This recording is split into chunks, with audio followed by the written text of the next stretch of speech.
Tā biju nopicis austiņas senukajā, un man viņas nepatika. Bija diskomforts ausīs, kaut kas spieda un tā, un tāpēc es izlēmu atgriezt austiņas nākamajā dienā. Tātad vakar, piemēram, es saņēmu, šodien es atdevu. Jā, skatoties 14 dienām, tā kā strādā tas, vai ne? Nav pagājuši 14 dienas, tikai viena diena, nepilna vēl paietām. Un aiznesis tās austiņas, viņa teica, ka higienes precē austiņas nedrīkst atgriezt. Nu, es kā tā, vai ne? Jo, cik es zinu, vairākās kompānijās tās jebkāda veida austiņas neiet, nav komfortabli, var atgriezt. Bet senukais saka, nē, nedrīkst atgriezt. Es uzstājos, jā, sarakstījām dokumentus, un es biju atdevis tos austiņas, jā. Un tad es zvanījos vienu dienu, pagāja kādas 2-3 dienas, pirmoreiz zvanīju nekādas ziņas, pat nevarēja atrast tos dokumentus, kad vispār tādas austiņas tiek nodotas. Pagāja vēl kādas dienas, divas vai 3 apmēram. Uzzvanīju vēlreiz senukajam, un senukais atkal neko nezina.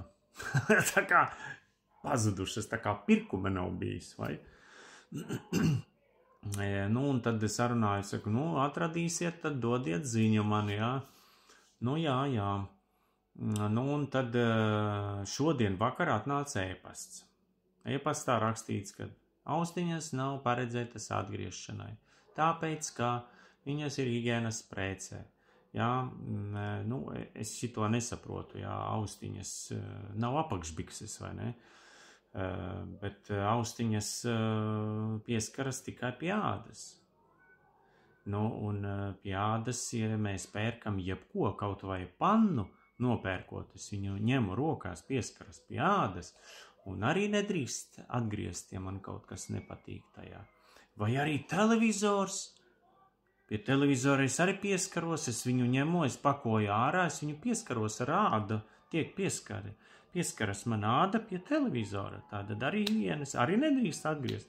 Mašīnu nopēc arī nedrīkst atgriezt, pieskarties, es jau pieskaros, sēžu tajā, higienas precē, un nedrīkst atgriezt.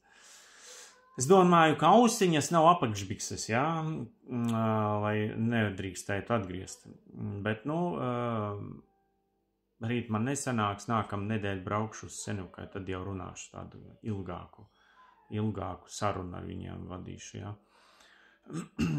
Redzēsim, kā tur būs.